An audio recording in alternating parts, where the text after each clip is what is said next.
डोंगरमाली सरपंच मनोज लिल्हारे ने ली प्रेस वार्ता। मध्यरात्रि पुलिस का घर पर आकर छानबीन करना, मुझे फंसाने की साजिश। आपको बता दें कि बीते विधानसभा चुनाव में निर्दलीय रूप से चुनाव लड़ने वाले डोंगरमाली सरपंच मनोज लिल्हारे हमेशा से ही अपनी बेबाक भाषणबाजी के चलते सुर्खियों में रहे हैं, जहां कई प्रकार से वे चर्चा में रहे हैं, जिसकी जानकारी पहले से ही आप सभी को हमारे मीडिया के माध्यम से दी गई है। लेकिन आज दिनांक 28 फरवरी 2024 को डोंगरमाली सरपंच मनोज लिल्हारे ने सामूहिक प्रेस वार्ता की, जहां वे एक बार फिर चर्चा का विषय बन चुके हैं। उन्होंने बताया कि बीते समय में कई मर्तबा मुझे पुलिस प्रशासन द्वारा साजिश करके फंसाया गया है। कुछ माह पूर्व भी कुछ इसी प्रकार की घटना मेरे साथ घटित हुई थी, जहां एक बार फिर यह घटना मेरे साथ घटित हुई है। उन्होंने बताया कि दिनांक 27 फरवरी 2024 को जब मैं और मेरे परिवार के प्रायः लोग शादी समारोह में गए हुए थे, तभी रात्रि 12 बजे लगभग 15 लोग जो कि पुलिस प्रशासन से थे, वे मेरे घर में घुस गए और बिना किसी सर्च वारंट के घर की तलाशी करने लगे, जिस दौरान घर पर मेरी भाभी श्रीमती शीला लिल्हारे ही उपस्थित थी। जब उन्होंने इसका विरोध किया तो उन्हें भी डांट कर चुप करा दिया गया। वहीं जैसे ही मोहल्ले वालों को मामले की भनक लगी तो सभी मेरे घर पहुंचने लगे, जहां उनके द्वारा भी आए हुए लोगों का विरोध किया गया, जिसके बाद सभी बिना कुछ बताए कार में बैठकर चले गए। वहीं घटना की जानकारी जैसे ही हमें मिली, हम सभी घर पहुंचे और रात्रि में ही लिखित शिकायती आवेदन पत्र हमारे द्वारा पुलिस थाना रामपायली में जमा कराया गया, जहां रामपायली थाने द्वारा हमें कहा गया कि सुबह आपके घर पर हुई घटना के संबंध में जांच की जाएंगी। वहीं घटना के समय पर उपस्थित मनोज लिल्हारे की भाभी श्रीमती शीला लिल्हारे ने बताया कि 27 फरवरी को मेरा परिवार एक शादी समारोह में गए हुए थे, जहां रात्रि करीब 12 बजे 15 से 20 लोग, जिसमें महिलाएं भी शामिल थी, करीब 3 कार से मेरे घर पर आए और मुझे दरवाजा खोलने बोला गया। जब मैंने उनसे पूछा, उनका परिचय पूछना चाहा, तो उन्होंने मुझसे कहा कि हम अपना काम कर रहे हैं, आप चुप रहे। जिसके बाद उन लोगों द्वारा मेरे घर के सामान की और पाटन की भी तलाशी ली गई। वहीं जब मेरे मोहल्ले वाले भी घटना की जानकारी मिलते ही मेरे घर पहुंचे तो उनके द्वारा भी मेरे घर पर आए लोगों से पूछताछ की गई, जिसके बाद वे सभी कार में बैठकर निकल गए। वहीं मनोज लिल्हारे ने घटना के संबंध में पुलिस प्रशासन पर आरोप लगाते हुए कहा कि मेरे घर पर उस समय जब परिवार का कोई पुरुष सदस्य उपस्थित नहीं था, इस तरह से पुलिस का आना और बिना किसी सर्च वारंट के तलाशी लेना और ग्रामीणों द्वारा पूछताछ करने पर कार में बैठकर चले जाना मुझे फंसाने की साजिश की ओर इशारा करता है। वहीं बालाघाट पुलिस राजनीतिक दबाव के चलते मुझे फंसाने की कोशिश कर रही है और ऐसी स्थिति में मुझे कोर्ट के दरवाजे खटखटाने पड़ेंगे। देखिए पूरी खबर। भैया आपका नाम? मनोज लिल्हारे, ग्राम पंचायत डोंगरमाली सरपंच। कल क्या घटना हुई थी, किस बात को लेकर आप ये जानकारी दे रहे हैं? जी हाँ, कल रात्रि लगभग 12:10 की बात है। ग्राम डोंगरमाली में कुछ गाड़ियाँ आई, 3 गाड़ी हमारे घर पे आकर के खड़ी हुई और खड़ी होने के बाद में घर में कुछ लोग अंदर घुस गए। आने के बाद में हमारे घर पे कोई यानी कहने का मतलब सब शादी गए थे, महिला लोग थी, बस हो गया। बच्चे लोग पीछे रिसेप्शन चल रहा था, पूर्व सरपंच अशोक लिल्हारे भतीजे की शादी थी, कल रिसेप्शन था उसका, तो उसके रिसेप्शन में गए हुए थे और मैं नवेगांव 3 टोला पे सचिव साहब का रिसेप्शन था, वहाँ गया हुआ था।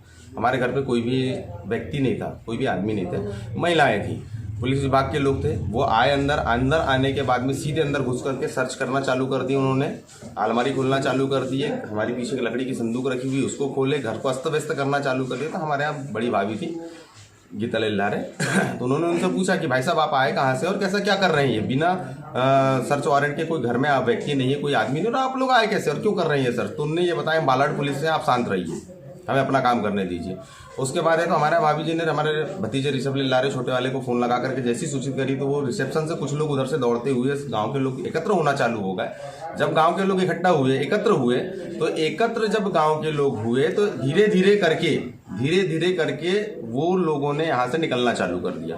गांव के लोग जैसे एकत्र हुए तो हमारे बाजू में हमारे बड़े पिताजी के भाई हमारे बड़े पिताजी के बड़े भैया लगते हैं, हमारे बड़े पिताजी के लड़के हैं, वो आए, उन्होंने स्वयं उन पुलिस वालों से बात किया कि भाई आप लोग यहाँ क्यों आए हैं, कहाँ से आए हैं आप बताएं। तो उनने उनको जवाब दिया कि बोले आप यहाँ से वापस हो जाओ, बाहर निकल जाओ। हमारे बड़े भाई साहब ये जो खड़े हैं गमछे वाले, इनसे बोले आप बाहर निकल जाओ, अपनी भली गति चाहते हो तो आप बाहर निकल जाओ। वो थोड़ा सा ग्रामीण अंचल से आते हैं, वो एकदम ऊंची आवाज़ सुन करके थोड़ा डर गए, डरने के बाद वो भी बाहर निकल गए। उसके बाद जैसे ही गाँव के लोग इकट्ठा चालू होना हुए तो ये अपनी गाड़ी उठाए और चले गए। मेरा कहने का मतलब ये है कि बिना सर्च वारंट के और बिना रामपायली थाने को फिर पुनः सूचित किए, फिर से पुलिस मेरे घर में आ गई और मेरे घर में एंट्री करने के बाद में बगैर घर में कोई मर्द के रहते कैसे वो हमारे घर में एंट्री किया। और जब गांव के लोग इकट्ठा होना चालू हो गए तो जब आपके पास लीगल था, आपके पास सर्च वारंट था और आप लोग सही में लीगल थे, तो आपने बैठना था, गांव के लोगों को सारा विषय बताना था, सारी बातें बताना था कि भाई हम आए क्यों हैं, किस लिए आए हैं, किस बुनियाद पे आए हैं और किस विषय को लेकर के आए। आप गाँव के लोगों को देख करके भागे क्यों?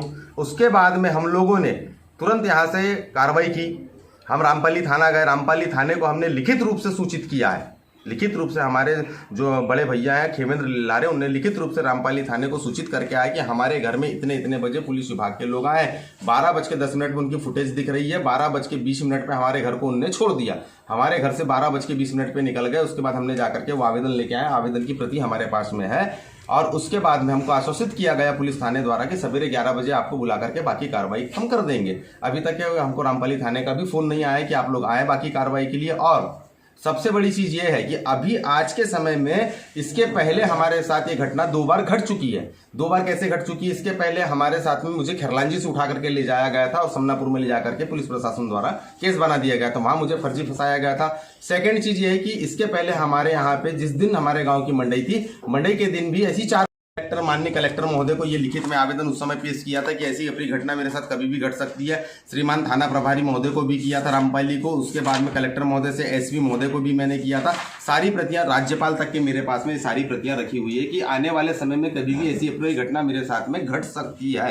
रात में एक घटना और घटी, एक नए नंबर से, मेरे पुराने नंबर जो मेरे पास में 7694951736 वाला एक नंबर है, जो मेरा पुराना नंबर है, जो जिसमें मैं बैंकों के अकाउंट चलाया करता हूँ, उसमें कॉल आया। कॉल वो घर पे रहता हमारा, मिसेज ने उठाई, मिसेज ने उठा करके हेलो बोली, उसमें किसी ने कुछ नहीं बोला और बोलने के बाद उस फोन को काट दिया गया। काटने के बाद में जब 12:20 पे पुलिस विभाग के लोग मेरे घर से गए तो 12:27 पे मेरे फोन पे रात पे 15,000 रुपए भी उस नए नंबर से डाले गए हैं। इसकी जानकारी कौन देगा? इस विषय को बताएगा कौन? तो ये मेरे साथ ऐसा क्यों किया जा रहा है? हर समय हर वक्त मेरे घर पे बिना नोटिस दिए, बिना पूछताछ किए, बिना थाने को सूचित किए, बगैर कोई सर्च वारंट के पुलिस मेरे घर में क्यों आ जाती है? और रात में 12 बजे पुलिस के पास अधिकार है किसी के घर में अंदर आने का। मेरे घर में अंदर आकर के मेरे गाँव के 50 से 60 लोगों ने उनको यहाँ से निकलती हुए देखे। हमारे 5 से 7 लोगों ने उन पुलिस वालों से बात की, जब जाकर के वो पुलिस वाले यहाँ से निकलना चालू कर दिए डर के मारे। अरे आपको डर नहीं था, आपके पास सर्च वारंट था तो आपने यहाँ बैठना था, सारी घटनाक्रम बताना था। और आखिरी में मेरे कहने का मतलब यह है कि घर में रात में 12 बजे आने की आपको अनुमति किसने दिया? आप शायद कुछ वहां से लेकर के अपने पास से आ जाते, मेरे घर के अंदर डाल देते और फिर 4 लोगों को बुला करके बोलते कि भाई साहब देखो इनके घर में ये सब चीजें मिल रही है। तो उसका जवाब कौन देता? उसकी जवाबदारी किसकी होती? मैं शासन प्रशासन से हाथ जोड़ करके विनती यही करना चाहता हूं कि मुझे न्याय दिया जाए और मेरे लिए कोई रास्ता बना दिया जाए, ताकि आने वाले समय में ऐसी घटना मेरे साथ कभी घटित ना हो। मेरे साथ तो आए दिन ऐसी घटनाएं कहीं भी घटती रह रही है। क्या लगता है आपको, ये सब क्यों किया जा रहा है? अब ये सब क्यों किया जा रहा है मुझे तो ये शायद मालूम नहीं क्यों किया जा रहा है। भाई किसी को आपसी रंजिश होगी, किसी को आपसी दुश्मनी होगी या राजनीतिक दुश्मनी होगी, क्या है मुझे ये तो समझ में नहीं आ रहा। जब से मैं राजनीति स्तर पे कदम रखा है तब से मेरे साथ ये घटनाएं घटते रही। ऐसा माना जा सकता है कि राजनीतिक प्रतिद्वंदिता के कारण ऐसा ये भी माना जा सकता है। भाई मैं ये कहना चाहता हूं कि भाई राजनीति रहे या पर्सनली रहे, कोई भी दुश्मनी रहे, उसको प्रशासनिक तौर पे क्यों निपटाया जा रहा है? और वो भी इतने गंदे विचारों से निपटाया जा रहा है जिसमें मैं संलग्न हुई नहीं। मैं जिस चीजों में मैं कहीं से कहीं तक के इन्वॉल्व हुई नहीं, उस जगह पे आप ला करके मुझे फंसा रहे हैं। वो भी ऐसा फंसा रहे हैं कि नियम से आपने दिन में आकर के बैठना था, सर्च वारंट लेके आना था, मुझे बुलाना था, मेरे साथ सारी बातें करना था। आप रात में 12:30 बजे 12:20 पे चोर जैसे हमारे घर में आ रहे हो। क्यों? आप जब वर्दी पहन रहे हो तो आप चोरी क्यों कर रहे हो? आप आए, आप बैठिए, आप बैठने के बाद सारी बातें बताइए को भगने के। 3 4 व्हीलर थी, 3 4 व्हीलरों में बैठ करके लोग आए थे और हमारे यहाँ भाभी ने उनसे पूछी तो उन्होंने बताया कि हम बालाहाट पुलिस से। बोले आप शांत रहिए, बोले हमको अपना काम करने दीजिए। बताइए ये कोई बात होती? कुछ पुलिस वालों के नाम मालूम है क्या आपको? मैं उस समय में नहीं था घर पे, मुझे फोन के द्वारा सूचित किया गया। मेरे को आने में टाइम लगा, मैं शादी में था, मेरे आते तक के सारी ये लोग चले गए थे। बाकी गांव के कुछ लोगों ने देखे, लेकिन वो बालाहाट की पुलिस को क्यों पहचानेंगे? उनने बताया बालाहाट की, तो उनने बोले हमारे भाई साहब एक बड़े भैया ये जो है इनने बात की है उन लोगों से, तो इनको डांट दी। इनको डांट करके बोले अपनी भली गति चाहते तो आप बाहर जाके खड़े हो जाओगे। लेकिन उनने अपने मुखाग्र बिंदु से अपने खुद के मुंह से बताया कि बोले हम बालाहाट पुलिस से हैं। क्या नाम है आपका? जी शीला लीलारे। शीला लीलारे। क्या हुआ था रात में?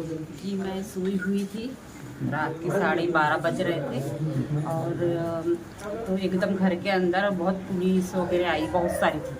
और मैंने तो देखी भी नहीं कि कितनी थी, मगर बहुत 3 जीप थी सब। और वो लोग आए, उनको दरवाजा खोलने बोले, मैंने खोली। मैंने पूछा कौन है कौन है, ऐसी भी पूछी तो बोले खोलो खोलो दरवाज़ा। मैंने खोली दरवाज़ा तो वो लोग एकदम घर के अंदर घुसे कोई पाटन में गए, सामान वामान ढूंढने लगे, कोई घर के अंदर पेटी बेटी सब चीज़ खोल खोल के देखने लगे। और फिर मैंने बोले आपको यानी आप कौन है, तो काय के लिए आए हो, ऐसी पूछी मैंने। तो उन्होंने बोला कि हम अपना काम कर रहे हैं, आप चुप रहो।